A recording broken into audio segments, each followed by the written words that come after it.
Assalamu alaikum wa rahmatullahi wa. Dear brothers and sisters, let's take a moment to consider one of life's deepest truths, the journey our soul embarks on after we take our final breath. Picture this.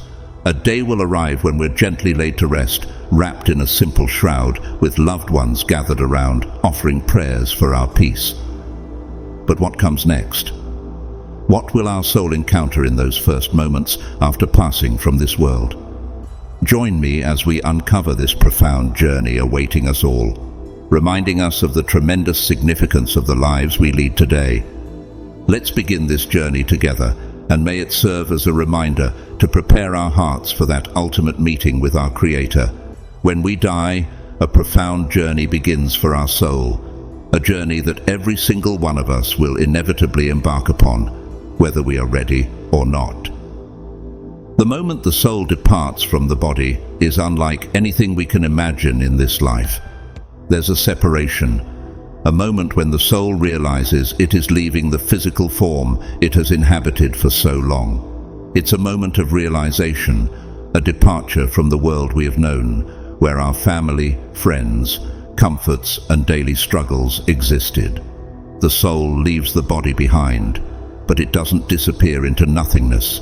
It continues to exist. It's almost like the beginning of a new chapter, a transition from one state to another. As the soul ascends, it looks down upon its former home, witnessing the events that follow its departure. It watches as family and friends gather, hearts heavy with sorrow. Some may be crying, others in silent reflection, perhaps remembering the moments they shared with you. The soul is there, seeing all of this unfold, feeling the love and the grief surrounding its passing. Then the janazah, the funeral, begins. The body, now lifeless, is carefully wrapped in a simple white shroud, free of adornments, just as Islam teaches. The soul observes this wrapping, witnessing the tenderness and care with which it is prepared. It's a stark reminder that in death we leave behind all our material possessions, stripped down to the most basic form. This simplicity speaks volumes. No wealth, no status, no belongings accompany us into this new journey. The soul sees the body, its earthly vessel, being readied for its final resting place, and it becomes acutely aware of the fragility and temporary nature of life. As the funeral procession moves forward, carrying the body to the grave, the soul accompanies it. It watches as people, your loved ones, friends, maybe even strangers who came to pray for you, carry the weight of your body. It's a solemn moment.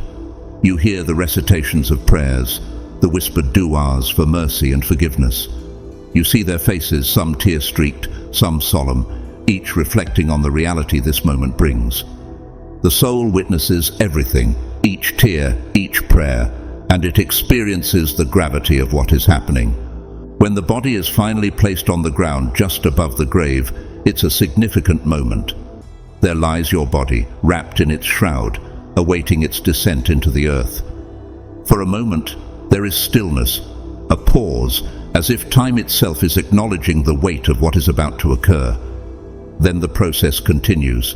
The people surrounding the grave prepare to lower the body into it, handling it with care, knowing this is the final parting, the moment when the physical connection with this world truly ends. And the soul watches all of this. It sees itself being laid to rest.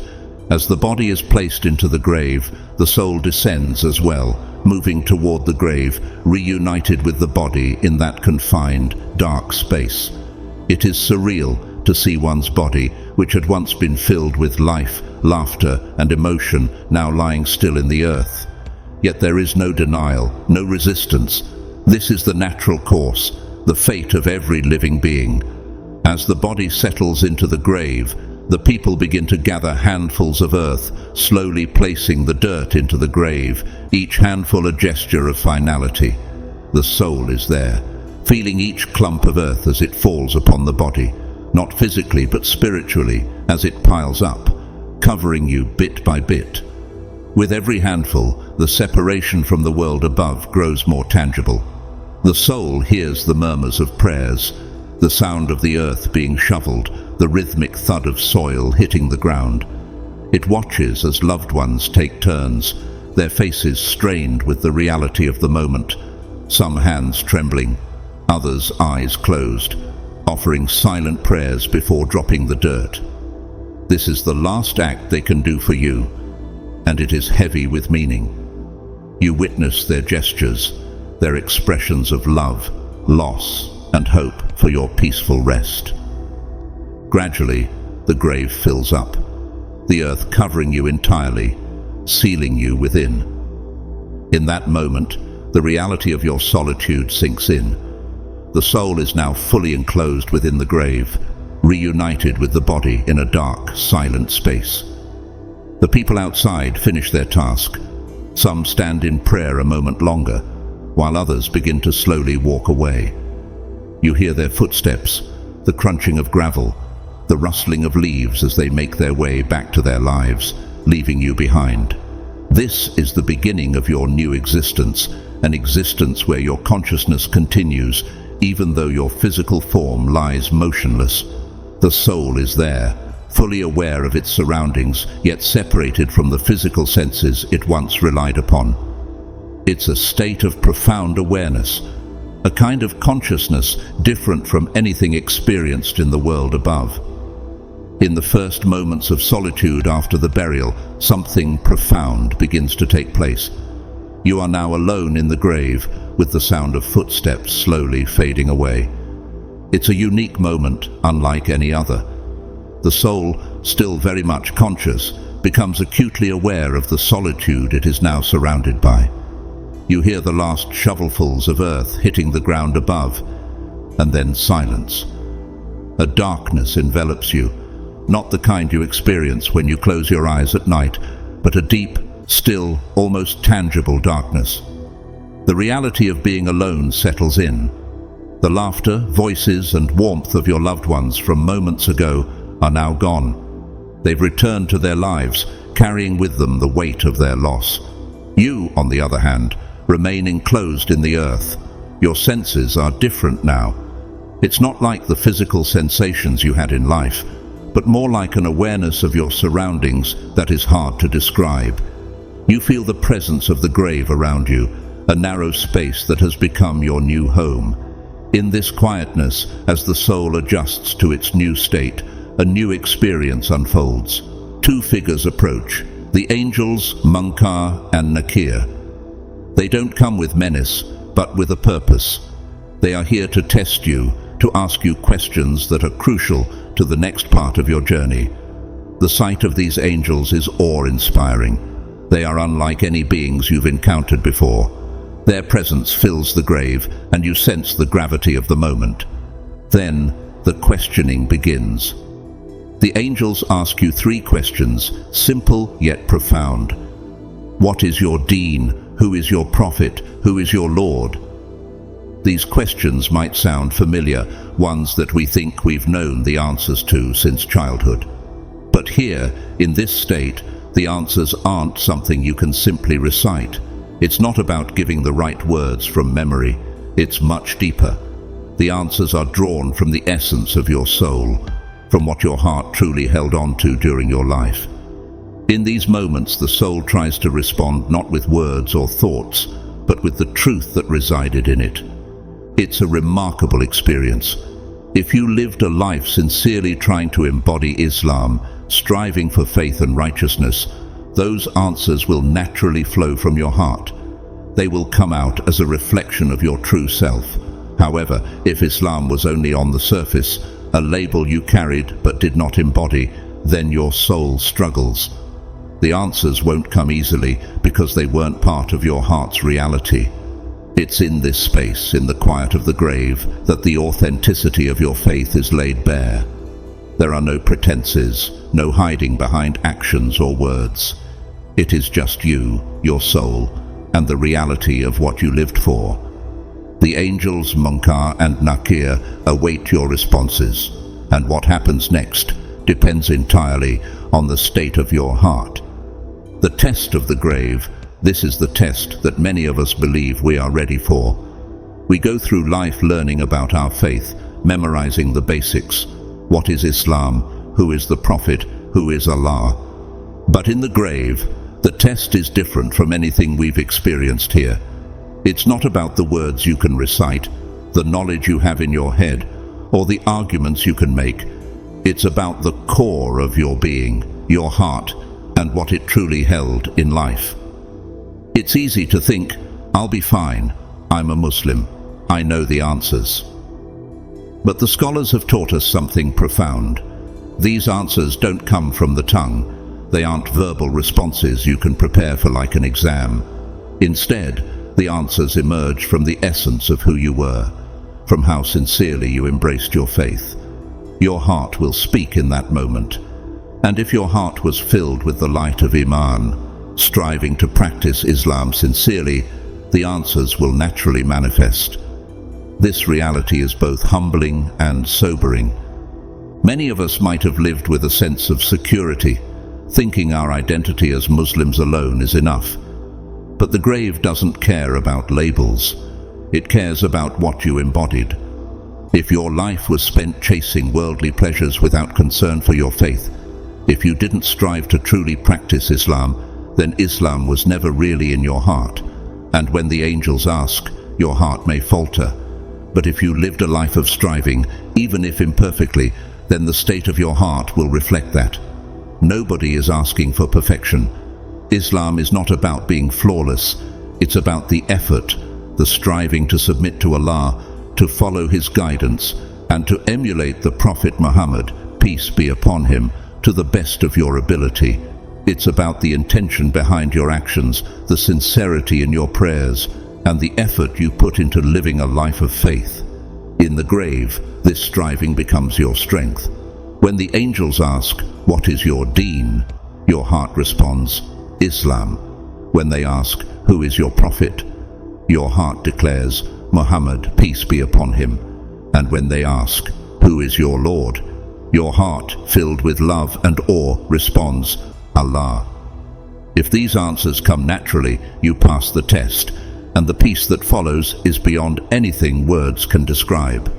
The reward for correct answers, if you pass this test, an incredible reward awaits you in the grave. The angels, having heard your responses, step back, and what happens next is a series of divine blessings. The first of these is that your grave will be furnished from Jannah. Imagine that the dark, confining space you were just in is suddenly transformed. It's no longer a cold, lonely place. It becomes filled with comfort, warmth, and tranquility from paradise itself. Your surroundings change, and you feel a sense of peace washing over you. Next, you are clothed in garments from Jannah. The simple white shroud you were buried in is replaced with clothing of unimaginable beauty and comfort. It's not just a change of attire, it's a transformation that reflects the purity and reward of your soul's striving.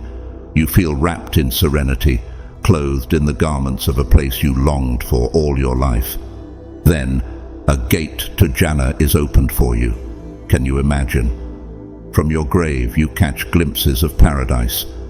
A gentle breeze flows through this gate, bringing with it the fragrances of Jannah, scents that are sweet and uplifting, unlike anything you ever experienced in the world. The air carries with it a promise of the eternal peace that awaits you, and you feel joy deep within your soul. It's a feeling of relief, of having made it to a place of safety. As you continue to take in this experience, the grave itself expands. It's no longer the small, confining space it once was. Now it stretches as far as the eye can see. Allah opens up the space for you, making it vast and spacious. It's a place where you feel free, no longer confined by the limitations of the earthly grave. This is the life of the barzakh, the life of the grave. It's a different kind of existence, one where the boundaries of the physical world no longer apply. Finally, you receive the glad tidings of Allah's pleasure. You feel it within your soul, a sense of contentment and joy, knowing that your striving in life was accepted, that Allah is pleased with you. It's a moment of ultimate reassurance, a feeling that fills every part of your being with gratitude and peace. And then, as if that wasn't enough, a figure appears before you. A man with a beautiful face, dressed in a radiant garment, exuding a fragrance of sweetness. You look at him in awe and ask, "Who are you?" Because his appearance is so pleasing, so comforting. He replies, "I am your good deeds. I am your salah, your charity, your recitation of the Quran, your fasting, your struggles for the sake of Allah. I am the 2 rak'ahs you prayed in the middle of the night. This companion, your deeds personified, will stay with you in the grave, bringing comfort and company until the day of judgment." His presence is a testimony to the life you lived, the efforts you made to be a true Muslim. And there, in that vast, fragrant space of your grave, with the breeze of Jannah around you, you await the next phase of your journey, not in fear, but in hopeful anticipation. Everything that happens in the grave is a reflection of our actions in this life. It's the beginning of a new reality, one that shows us the true weight of what we used to do. You know, throughout our lives, we often get caught up in the hustle, the everyday routines, the stress of work, the allure of wealth, and the pursuit of status. It's easy to become distracted, to think that these things are what really matter. But in that moment, deep in the silence of the grave, those worldly things don't mean anything. They simply vanish, leaving only one thing behind: our deeds. Allah has promised that every soul will be questioned about what they used to do. Every action, every word, every intention, all of it will come to the surface. It's a reality that hits hard because it makes us realize that nothing escapes. The small acts of kindness, the prayers we made, the charity we gave, even when nobody was watching, they all come forward. But equally, the moments of negligence, the times we ignored the call to prayer, the harsh words we spoke, and the injustices we committed, they too will be accounted for. This is the point when you begin to see the reality of what you spent your life on. It's not about perfection. Nobody is perfect. It's about the effort, the striving, and the sincerity behind every action. You might recall times when you struggled to pray, forcing yourself out of bed for Fajr, when your body begged to stay under the covers. You might remember those times when you gave in charity, even though you had your own worries about making ends meet, and those moments of reciting the Quran, seeking its guidance when the world seemed overwhelming. Those efforts were never in vain. They build up, creating a legacy that becomes clear when you are questioned in the grave.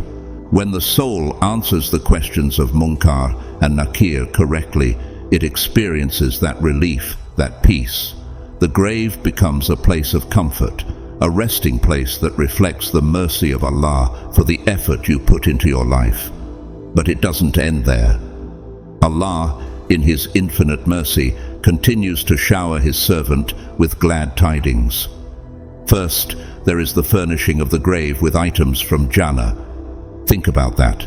Imagine the comfort of being surrounded by the beauty of paradise, where everything around you is a reminder of Allah's reward for your efforts. Then you are clothed in garments from Jannah. These are not like the clothes we wear in this world. They carry with them a sense of purity, tranquility, and honor. They represent the reward for the hardships you endured, the sacrifices you made for your faith. You are wrapped in the warmth of Allah's mercy, and it feels like nothing you have ever known before. As you look around, you notice that the grave itself begins to transform. What was once a small, confined space expands. It becomes vast, stretching as far as your eyes can see. There is a sense of freedom here, a release from the constraints of the physical world. The walls of the grave seem to fade away, replaced by an openness that reflects the expansiveness of Allah's mercy. This spaciousness is not just physical, it's a spiritual freedom, a reward for the times you turn to Allah in your life, seeking His guidance and help. Then, a gate to Jannah is opened for you. Just take a moment to think about that. From your resting place, you see a glimpse of what awaits you. The breeze of paradise flows through this gate, and it's unlike any breeze you felt before. It carries the scent of gardens, flowers, and sweet fruits, filling your senses with a tranquility that washes over your soul. It's a reminder of the destination you've been striving for, the place you longed for all your life. The fragrance alone is enough to bring joy to your heart, lifting you into a state of peace and contentment. And if that wasn't enough, the ultimate glad tiding comes to you, the knowledge of Allah's pleasure. You feel it within your very being, a confirmation that your striving has been accepted. It's like a warmth that fills every part of you, a sensation of joy and reassurance. There's no greater feeling than knowing that Allah is pleased with you. It's what we all hope for, what we all yearn for. And in that moment, you taste a glimpse of its sweetness. But the blessings don't end there. As you take in this serene environment, a figure approaches you. At first, you might be a bit surprised. Who is this person, dressed so beautifully, with a face full of light and a fragrance that fills the air with sweetness? You find yourself staring, captivated by the peacefulness that radiates from this individual. Then you ask, "Who are you?" Because there's something deeply comforting about their presence. The figure smiles and responds, "I am your good deeds. I am the salah you prayed, the charity you gave, the Quran you recited. I am the fasting you undertook, the nights you spent in dua, the patience you showed in hardships. I am the kindness you spread, the truth you stood for, the modesty you upheld." Hearing these words, you realize that this beautiful companion is the embodiment of everything you worked for in life. It's your dedication, your acts of worship, and your sincerity that have taken this form to keep you company. This companion, your deeds, will stay with you until the day of judgment, bringing comfort and reassurance. It's a presence that fills your soul with ease, reminding you that none of your efforts went unnoticed. This companion becomes a constant reminder of your life's work, of the struggle to remain steadfast in a world full of distractions and trials. It tells you without words that every act of worship, every moment of patience, every bit of charity, and every struggle in the path of Allah was worth it. And now, in this moment of the grave, those actions come to life, offering you solace and companionship. You sit in the spaciousness of your grave, feeling the breeze from Jannah and the warmth of Allah's pleasure. There's a deep sense of calm, a tranquility that fills the space around you. With your companion of good deeds by your side, you know that whatever comes next, you have the assurance that your striving was not in vain. This is the beginning of a reward that extends beyond this life, a promise of the eternal peace that lies ahead. And so, the journey in the grave becomes a reflection of our deeds and the state of our hearts. Remember, this life is fleeting, a mere preparation for what comes next. Our prayers, our acts of kindness, our sincerity, all of them will manifest when we need them the most, providing comfort and peace. Let's strive to make our hearts and actions worthy companions on that inevitable day. If you found this reminder beneficial, don't forget to share it with others. May it be a source of reflection and inspiration for us all. Until next time, stay blessed and remember, this life is but a journey towards something much greater. Assalamu alaikum.